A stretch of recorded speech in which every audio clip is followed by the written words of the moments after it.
blok itu ya cuma Al-Fatihah ya. Nah, itu kurang lebih urutan kelima setelah sebagian Al-Mudatsir turun, sebagian mungkin sebelum Al-Masad, sebelum Al-Lahab ya. Karena Al-Lahab juga turun cukup sekaligus.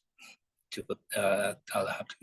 Setelah itu takwir ya kan, ketujuh, kemudian Al-A'la, dan sekarang Al-Lail. Pekan depan insya Allah Al-Fajr ya. Ya, Al-Fajr. Ini menarik. Kalau kita lihat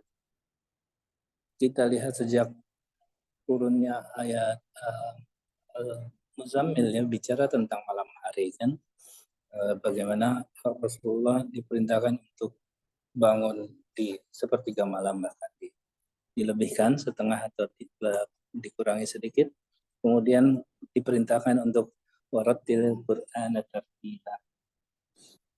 Pada saat warattilil Qur'ana tartila itu kan sebetulnya belum banyak ayat-ayat yang turun yang ingin ditartilkan gitu ya.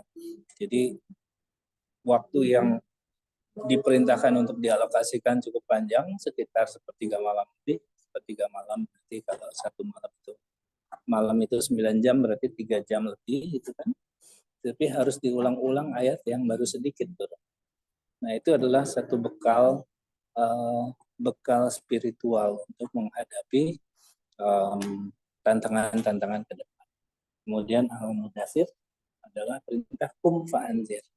Jadi setelah Al-Alaq, Rasulullah diperintahkan membaca, menggali ilmu, kemudian diperintahkan untuk memperkuat secara spiritual dengan Rattilil Qur'an tartila di sepertiga malam, kemudian diperintahkan untuk fa'anzir diri dan menyampaikan secara terbuka.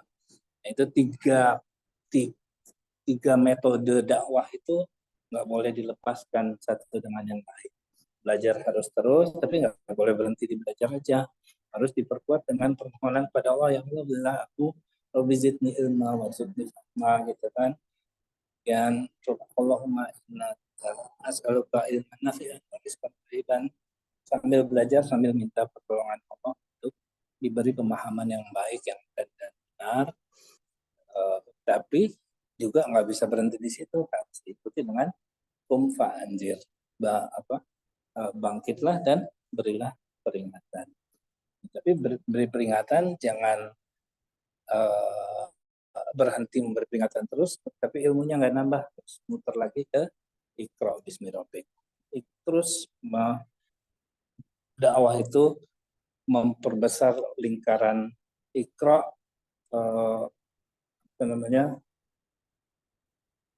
Qumil laila illa qalila dan Qum fa'anzir itu merupakan satu roda, satu mesin yang menggerakkan dakwah yang semakin lama semakin besar dan semakin komprehensif. Itu kurang lebih pengantar. Nah, untuk Al-Lail ini alhamdulillah pekan lalu sudah dibimbing oleh Bunda Hafni. Nah, pekan ini Bunda Hafni merencanakan untuk selesai lah kita selesaikan di Bunda Hafni akan memimpin, dan nanti kita akan saling sharing ya seperti biasa, karena sekali lagi saya tekankan halaqah kita adalah halaqah tadabbur, bukan halaqah taklim. Jadi tadabbur itu kita saling sharing apa yang kita dapatkan dan kita rasakan dari yang kita pelajari. Sedangkan guidelines yang kita sepakati adalah kita mengambil guidelines dari Islam dan ditambah dengan referensi-referensi yang masing-masing mungkin punya preferensi sendiri, dan setiap orang bisa mengambil inisiatif untuk mengarahkan teman-temannya. Inilah yang saya rasakan kira-kira seperti ini, sebagai trigger aja supaya bisa ikut speak up gitu ya, speak up. Nah, untuk itu barangkali Saya persilakan Bunda Hafni untuk men-share dan memberi kita inspirasi untuk tadabbur kita pagi ini. Baik, Assalamualaikum warahmatullahi wabarakatuh. Tafadhol Bunda Hafni.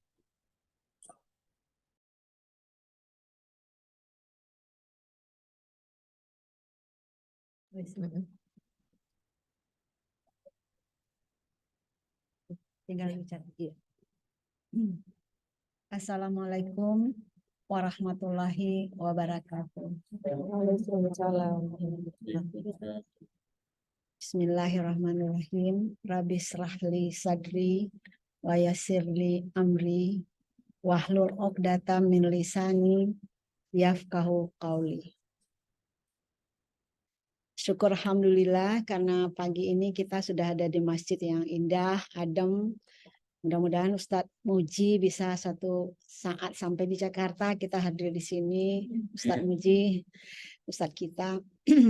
Dan mudah-mudahan teman-teman semua yang belum sempat hadir bisa hadir di sini. Kalau saya alhamdulillah udah yang kedua kali ya, baru yang kedua kali.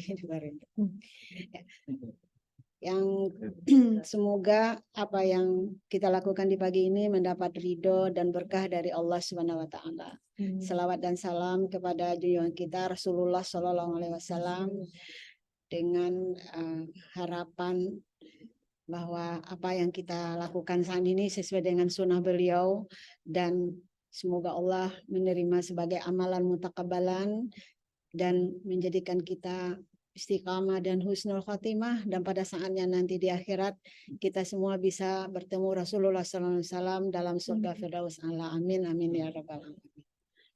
Baiklah, sebenarnya mohon doa juga. Minggu yang lalu itu kami kehilangan keponakan umur 17 tahun, Hafiz, sudah 5 tahun menjadi Hafiz, dan Ramadan tahun yang lalu, karena Ramadan yang kemarin mereka di Mekah ya, sekeluarga.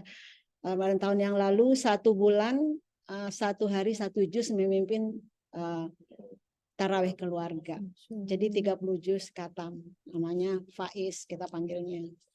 Ya semoga itu diterima oleh Allah Subhanahu wa taala. Itu putra sulung dari 3 bersaudara. Alhamdulillah adik-adiknya juga lagi menuju menjadi Hafiz juga gitu.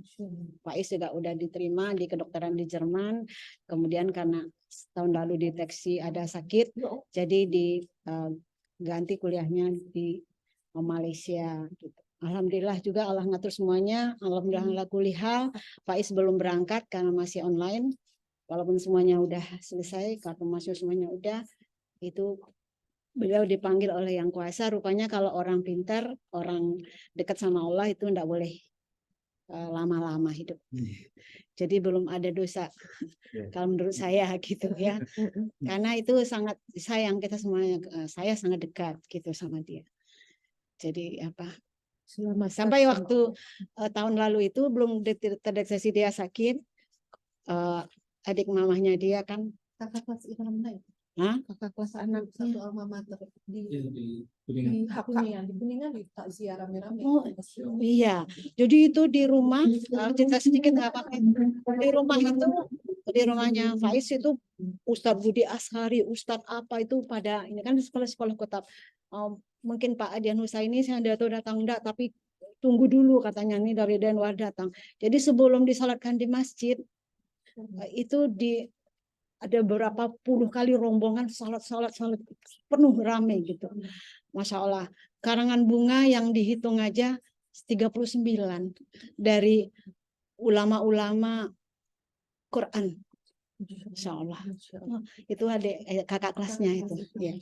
Nah itulah ya kebetulan keponakan saya itu memang dia komit ya sama suaminya, itu memang anak harus Hafiz gitu. Tapi keilmuan tetap ya, memang dia dokter kan, keponakan aku Dr. Suhaisanu, jadi anaknya kepingin juga kebetulan jadi dokter.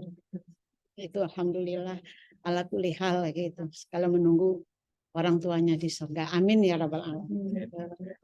Itu jadi enggak tuntas itu maksudnya mau ngomong sebetulnya mau ngomongnya sampai ke akhirat gitu kemarin itu, cuma belum sampai. Iya, belum sampai. Baiklah, itu sebenarnya ada karena offline juga gitu, jadi ada Ini mungkin udah di sharing juga sama Siti ya. Nah, gitu ada sebetulnya di HP-nya gitu, coret-coret aja ini sebetulnya. Baiklah.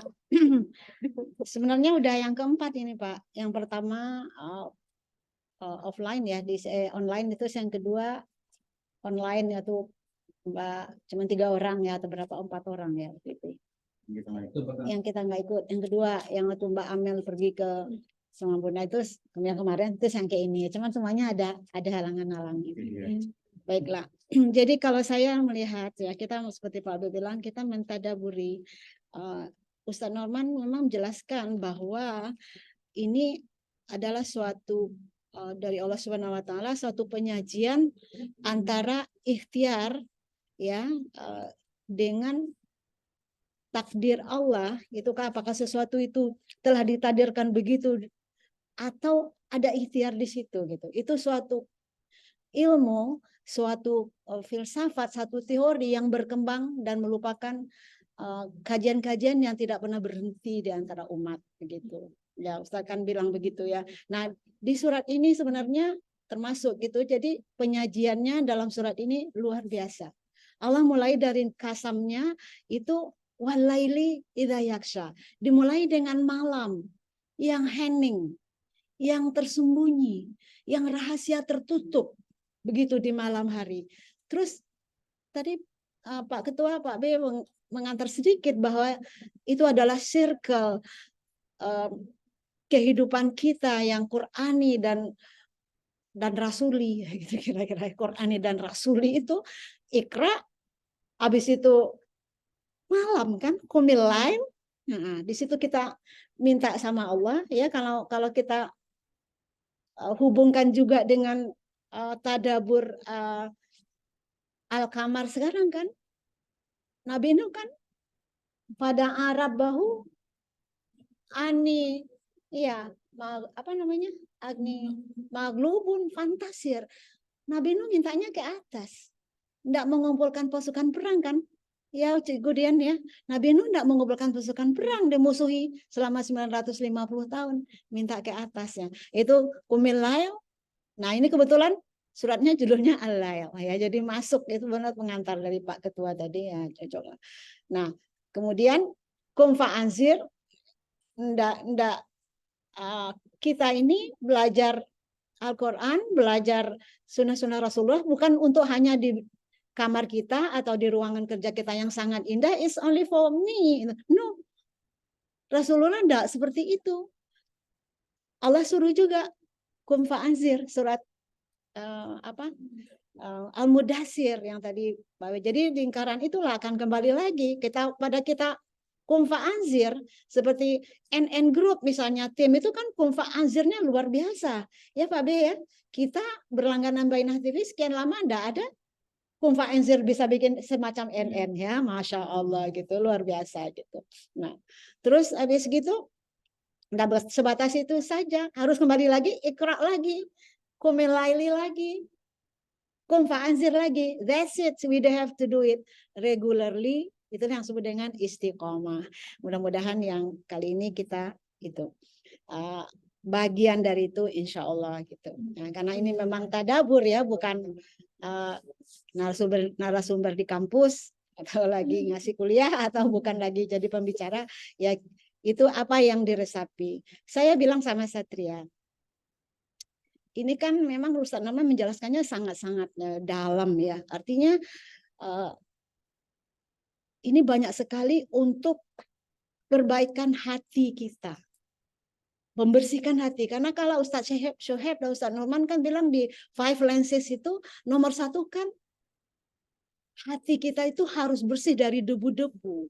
Bagaimana kita punya lensa yang tajam, yang mahal, mau lensa kata, kita ahli bahasa Arab, atau mungkin lensa the word of Al-Quran, kita ahli sejarah, lensa personal, kita ahli mengalami segala macam hal dalam kehidupan, yang indah, yang sulit, segala macam, lensa koneksi, kita ahli Al-Quran, ahli sunnah, ahli sirah, asbabun nuzul, kemudian kita juga seorang filosof atau seorang apa ustaz yang terkenal misalnya yang bisa menghubungkan dengan kehidupan. 5 lensa itu maaf bicara tidak akan ada manfaat yang maksimal bila lensanya kotor.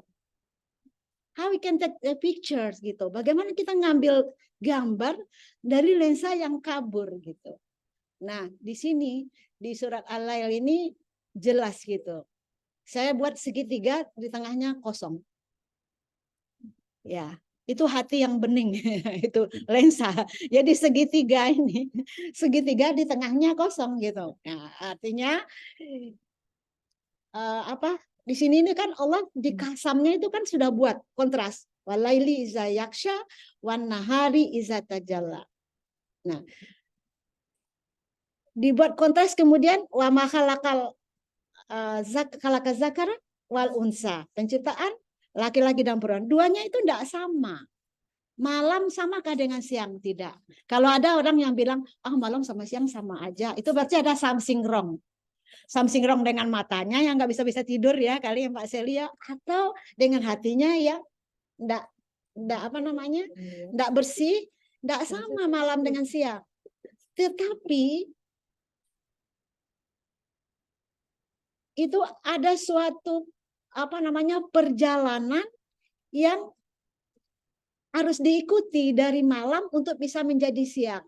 Artinya kalau dibawain ke diri kita dalam hal kehidupan pribadi, kehidupan keluarga atau kehidupan spiritual, berjamaah, bersosial dan sebagainya, itu kesabaran yang luar biasa. Sesuai dengan watawasau bil haq, watawasau bis sabri itu. Artinya tidak ada sesuatu yang instan gitu. Harus sabar. Sabar stepping. Makanya saya kasih judul stepping right. Kita melangkah dengan benar. Right artinya lawan wrong. Satu ya. Makanya satu lagi right lawannya left gitu. Jadi whatever it is, kita stepping right. Melangkah dengan benar sesuai dengan langkah-langkah. Kalau di Laili seperti apa langkahnya? Yaitu kita suka memberi. Ada yang bilang gitu ya kan. Ada yang bilang, Bu Hafni bukan sekolah syariah, kenapa ngajarnya di Fakultas Syariah dan Hukum gitu, ya kan. Terus sekarang pengurus organisasi Himpunan Ilmuwan dan Sarjana Syariah Indonesia gitu, ya kan. Nah, jadi kenapa gitu? Apa namanya? Karena kita kan berada di suatu tempat, itu kita mendapat ilmu atau kita sharing ilmu. Sedangkan ajaran Rasulullah, walaupun hanya satu ayat, kita sampaikan. Ustadz Norman Ali kan sebagai guru kita memang harus disebutkan. Dia konsepnya, the best way to learn Al-Quran ya, is to teach. Jadi Ustadz Norman bilang dalam beberapa videonya, dengar aja, dia kasih durus, kasih itu ya di Bagian TV juga, di video-video lainnya juga sering gitu kan. Saya sangat disiplin memberikan ini, pelajaran ini, ceramah ini, atau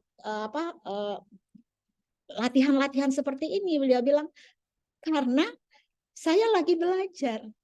Jadi saya ngajarnya bukan karena saya lebih tahu dari kalian. Enggak, kata Ustaz Norman Ali kan. Saya justru dengan adanya saya, oh iya kan dia Ramadan sebulan penuh ngasih durus tuh ya, durus habis maghrib, durus sebelum subuh, durus ini gitu kan.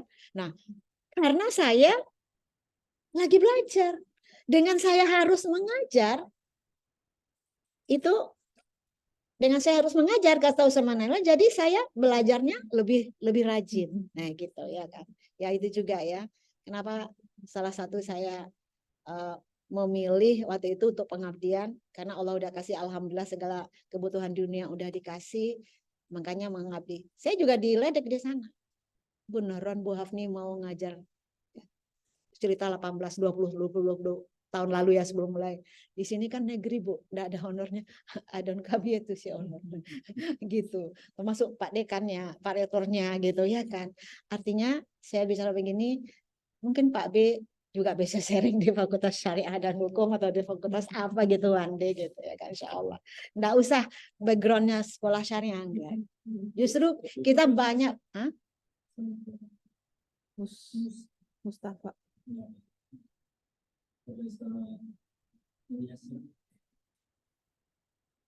Di IAIN. Iya, UIN. Oh ya, pernah. Iya.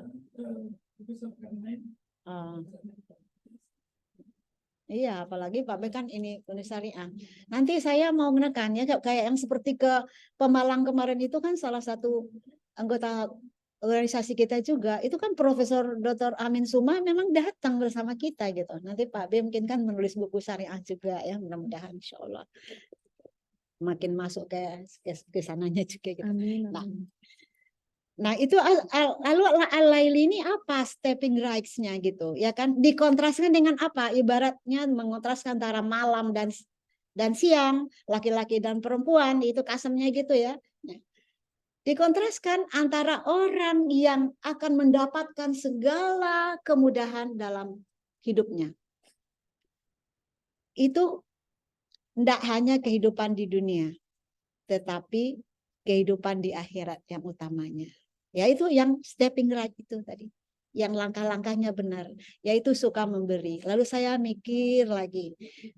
Pada waktu kita memberi sesuatu, itu waktu zaman dulu itu ya, zaman jahiliyahnya saya gitu ya. Enggak ada kepikiran, kebetulan ya ada. Kebetulan ada, dapatnya juga gampang. Kasih-kasih aja gitu ya kan. Tapi setelah 12 tahun, 15 tahun kemudian, ya ampun. Itu datang sesuatu yang saya enggak pernah misalnya uang aja lah misalnya ya, katakan enggak pernah cari uangnya, yang untuk itu tiba-tiba datang ya, aset, enggak pernah niat kepengen punya aset ini, pasar aset ini datang sendiri gitu ya kan. Nah itu stafnya ya, kalau staff itu bagian stafnya ya. Semoga Allah SWT menjadikan untuk akhirat lebih lagi ya. Yang jelas saya bersyukur kan dipertemukan dengan Pak B, dengan Ustadz Muhammad Ali Khan. Kan baru ketemu Ustadz Muhammad Ali Khan tahun 2019. Baru terprogram belajarnya itu baru sejak 2019. Itu juga terhambat-hambat ya, nah ya. Hambat-hambat gitu karena ada macam-macam lah alasan-alasannya gitu kan, alasan kesibukan lainnya. Nah, jadi ketemu Pak B, ketemu Kak Siti, Cik Budian, teman-teman semua. Nah, jadi itu alhamdulillah. Nah, ini dia. Apa langkahnya? Akta. Jadi di ayat ini memang siap apa nih? Itu orang itu punya sifat suka memberi gitu. Ya termasuk berbagi gitu. Kadang orang kan itu kan aku bukan ulama, nggak mau ngisi. Ya itu itu kurang akta kalau menurut saya gitu ya kan. Kalau kita ya kalau saya kebetulan dilatihnya di keluarga yang kayak gitulah, kita suka sharing-sharing aja sama keluarga gitu ya kan, sama keluarga apa yang baik di sharing gitu. Makanya apa yang dilakukan NN dan Cikgu sekarang itu luar biasa. Jadi akta di sini tidak hanya terbatas, kita jangan ngebayang kasih harta gitu ya kan. Kalau tadi yang saya ceritakan mungkin itu kepada harta ya gitu ya, itu ilmu juga gitu kan ya, bahkan senyum kan gitu ya kan, karena orang yang suka dari lubuk hatinya itu, jadi bukan karena ada foto dulu yang memberi gitu ya. Kalau besar kan apa yang kita beri enggak ada yang tahu. Kita ngasih apa, ngasih apa, itu biarlah yang tahu yang di atas saja gitu. Ya kan. Jadi kalau misalkan apa namanya? Ya ya bening itu ya, segitiganya bening di dalamnya itu ya. Jadi semuanya kita sambil lirik di pinggiran segitiga sebelah kanan ini. Nah, kemudian bila kita memberi akta, bila kita memberi itu di Quran sendiri jaminannya kan sudah banyak gitu kan. Kalau kita memberi sesuatu cabangnya 100, cabangnya 7, dahannya berapa, rantingnya berapa, itu minimum gitu. Minimum 700 kali. Itu kalau kita hitung-hitungan pahala sama yang kuasa ya kan. Padahal yang didapatnya itu lebih gitu. Ya kan? Yang dilipatnya lebih lagi gitu.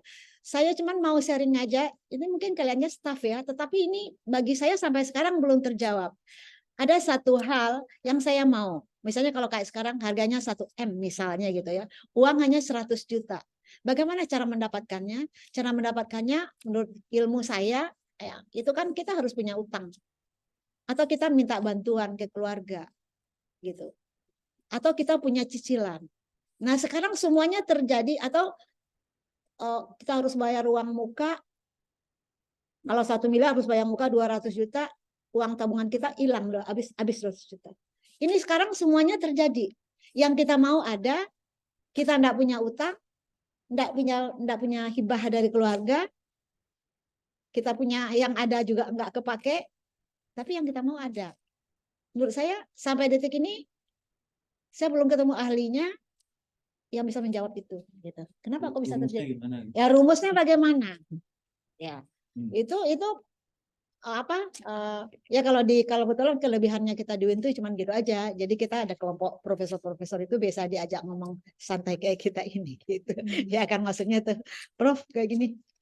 Itu adanya terjadi di Bu Hafni aja tuh kali ya. Kita belum ketemu kayak gitu. Prof juga dia jawab aja.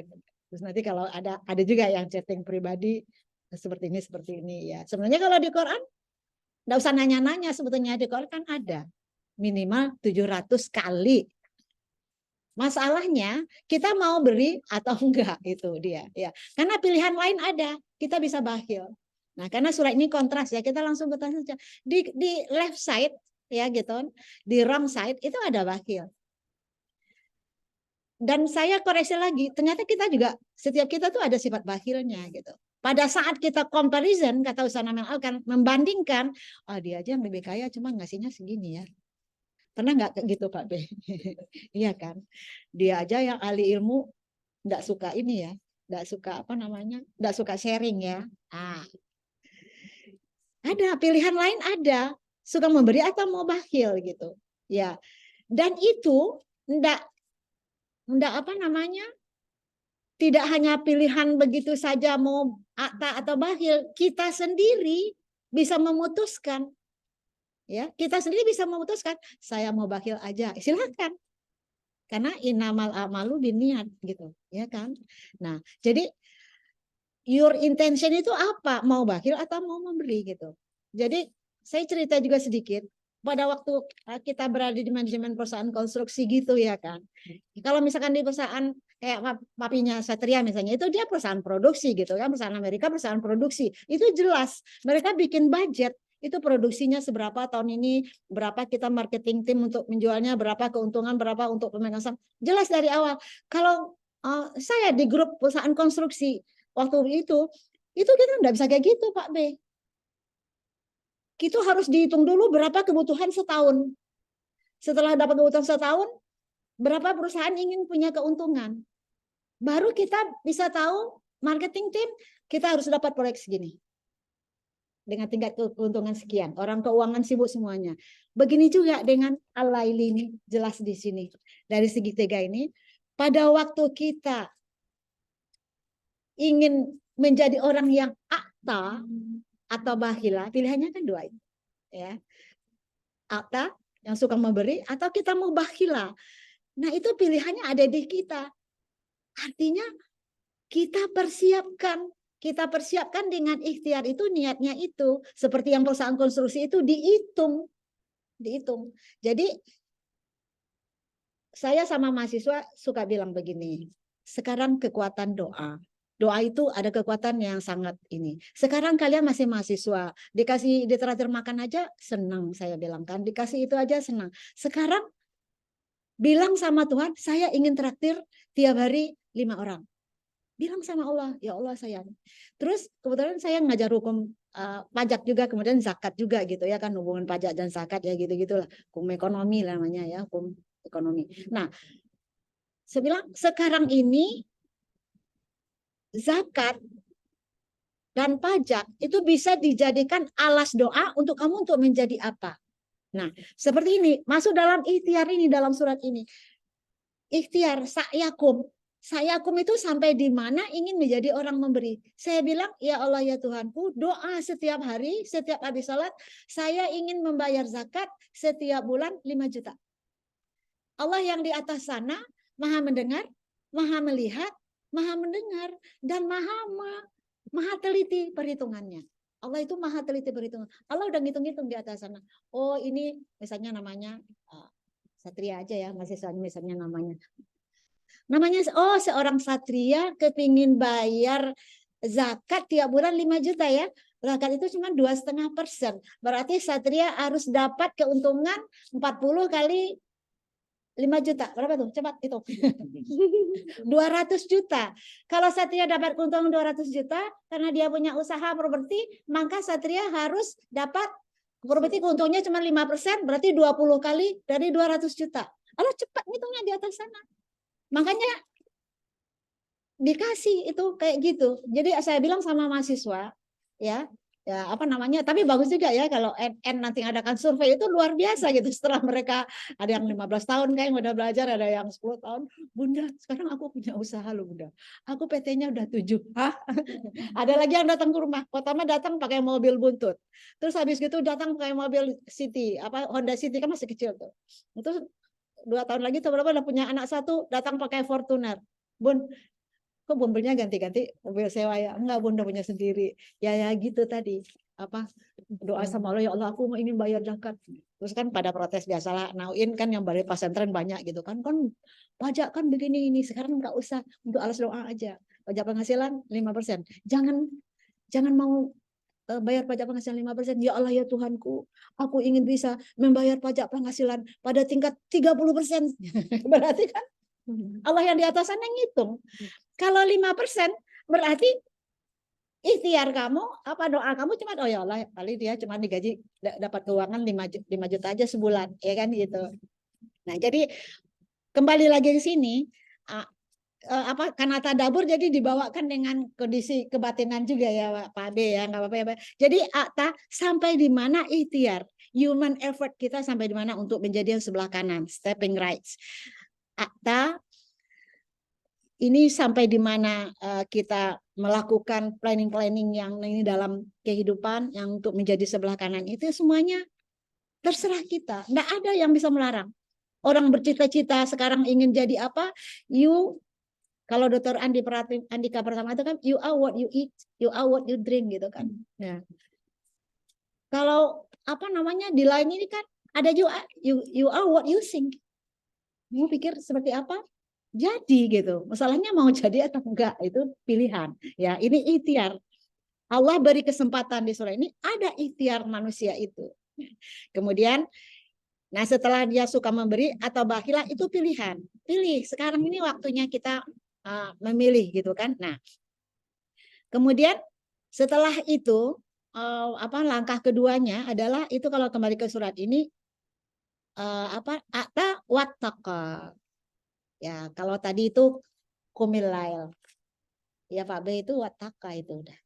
Jadi Iqra ya kan setelah dibaca udah tahu terus ini kumilail. Ya, artinya memang kita serahkan bertakwanya kepada Allah. Jadi mindful of Allah Subhanahu wa taala gitu. Terkadang kan kita toganya ini gitu ya kan. Nah, kita kan ikut senang ya sebetulnya jadi pengikut Fir'aun gitu kan, innahu tagha gitu ya kan. Nah, jadi ada ya untung dulu ya saya gini gitu ya. Jadi saya bisa menjadi seperti ini karena saya dulu begini, karena saya dulu begini gitu.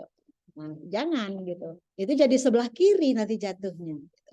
Jadi kalau di dalam ajaran kita kan memang wa iza azamta fatawakkaltu 'alallah ya. Jadi kita setelah ikhtiar ini kan ini di sini kita fokus ke semacam lain itu manajemennya di Pak B sama Bu Dia ada sedikit puak itu ya sedikit walaupun itu manajemen zaman dahulu ya waktu masih kuliah manajemen. Nah, fokus karena kita kan memang kurang fokus. Nah, ini fa iza azamta fatawakkal 'alallah. Nah, itu bertakwa. Ya, karena itu akan diprotek. Kita kan itaka itu kan kita diprotek sebenarnya. Kita memprotek dari segala yang tidak disukai Allah, dari segala ini ya apa. Nah, jangan istagna itu. Kalau kita memilih enggak itaka, itu larinya nanti akan tergeser karena kalau kata Ustaz Nomor Ali kan di videonya apa saya sering ya video pendek aja itu ya. Karena setan itu kerjanya setiap detik mengisi relung hati kita dengan was-wasa itu. Sedangkan hidayah itu tidak otomatis datangnya, harus usaha, harus berdoa, harus melakukan stepping right yang benar gitu ya kan. Nah, jadi kata Ustadz, sedangkan kalau setan was-wasa itu otomatis. Pada saat kita kosong, mindful of Allah Subhanahu wa Ta'ala-nya kita kosong, itu nanti masuk yang setannya. Kalau udah masuk terus, nggak pernah diusahakan, kita nggak pernah berusaha untuk dapat hidayah, begitu ya kan, tidak pernah berusaha stepping rights-nya nggak dilakukan, ya itu nanti kita akan full of ini gitu, apa namanya, penuh dengan hal-hal yang sebenarnya staff ya, kalau Ustaz Noman bilang itu, jadi staff yang harusnya ndak itu gitu. Saya baru kemarin jalan pagi, apa namanya, sebelum tenis apa sesudah tenis gitu ya. Oh, sesudah tenis. Nah, terus jalan pagi ketemu tetangga. Ya, tetangga baru tadi di mobil saya cerita sama Satria. Pak, sekarang gimana? Anak yang di Australia, anaknya 2, satu di Australia, satu di Inggris, satu lagi di sini gitu. Nah, bagaimana yang di Australia? Yuk, kita baru datang Bu. Oh, pantas nggak kelihatan. Saya bilang gitu. Saya sama ibu baru di sana dapat cucu. Oh, oke. Terus kalau yang Busu nih di Inggris. Kalau dulu kita acara-acara, dia ahli nyanyi musik gitu kan. Jadi suka di ini kan di clubhouse itu gitu kan. Dia kebetulan nggak seiman sama kita gitu ya kan. Nah, terus saya, bagaimana yang di Inggris gitu? Ya itulah Bu. Ini udah lagi pindah katanya. Kenapa? Iya, kan udah 2 tahun tamat sekolah. Masa baru tabungannya belum sampai 1 miliar, baru 800 juta. Sambil jalan, kan ada nanjak tuh jalan gitu ya kan, saya mau beli apa gitu ke depan. Terus saya, oh gitu ya Pak, ya iya. Terus jawabnya gitu. Dia jawabnya gitu. Jawabnya gitu dia. Dia. Anaknya yang Busu bagaimana Pak yang di Inggris? Saya bilang kan, ya ini mau itu Bu lagi proses pindah-pindah. Kenapa pindah? Iya, kan udah 2 tahun kerja kan, sekolah di Inggris, terus kerja. Udah 2 tahun kan tamat kuliah kerja, itu kan staff itu ya, staffnya itu Ustaz Umar bilang ada di hati yang kosong ini, segitu yang kosong isinya staff ya, isinya ya mobil, uang. Nah terus beda. ya ini aja. Bilang, ya masa Bu udah 2 tahun kerja di Inggris, semuanya mahal di situ, makan mahal, apartemen mahal.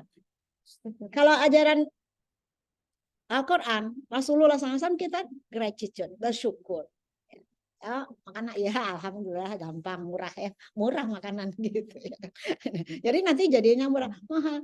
Jadi saya cerita, oh jadi itu apa namanya, lensanya ya itu.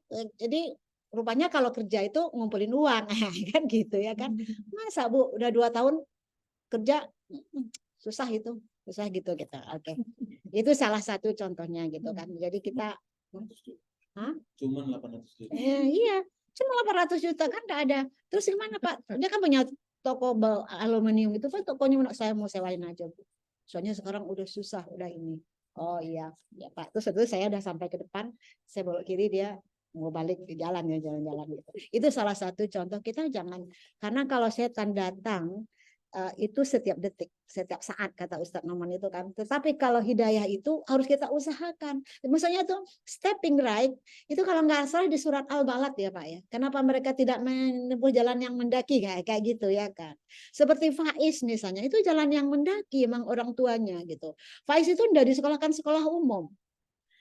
Disekolahkan di sekolah Kutab yang di Depok gitu. Setiap hari ada guru moratal, guru apa tuh untuk hafalan-hafalan itu datang ke rumah gitu ya, semacam ditambah-tambah dengan homeschooling gitu kan. Tapi seorang Faiz 12 tahun udah bisa bahasa Inggris, udah bahasa ini, udah bahasa ini. Kalau sekarang udah bisa bahasa Jerman, udah bisa bahasa apa lagi gitu. Jadi anak 17 tahun gitu kan. Artinya stepping right itu dari orang tuanya dimulai. Ya, kan? Kalau ayat surat ini saya tuh kan enggak pernah ya mendalami surat ini gitu. Itu cuma karena dipilihin sama Pak B surat ini, tadabbur kita memang sesuai urutan yang keberapa gitu. Makanya ini dalam banget. Dengan Ustadz Noman Gulakan tuh sampai 5 kali atau 6 kali gitu. Masih kepingin dengar lagi, cuma kadang-kadang sampai ketiduran juga saking. Nah, atau Ustadz juga menjelaskannya gitu, terus saya baca Pak Said Kutub, Said Kutub menjelaskannya juga dalam juga gitu ya kan. Itu belum tambah tafsir-tafsir yang lain gitu. Lalu tadaburnya jadi sepanjang kehidupan. Saya bilang sama Satria, ya nanti diiningannya. Jadi ini pilihannya adalah ada 2, kata atau bakila. Kemudian kita tadi itu ya. apa namanya tuh kesadaran kepada Allah Subhanahu wa taala, everything ya, innalillahi wa inna ilaihi rajiun itu harus dalam gitu. Ya. Yang saya sangat ini apa namanya salut gitu sama Valeria namanya keponakan saya, Agung Hendarsa namanya menantu itu. Mereka menjawab pertanyaan ini dengan senyum gitu. Yang itu yang apa namanya menangis itu ya sepupu saya itu kan sepupu sama saya.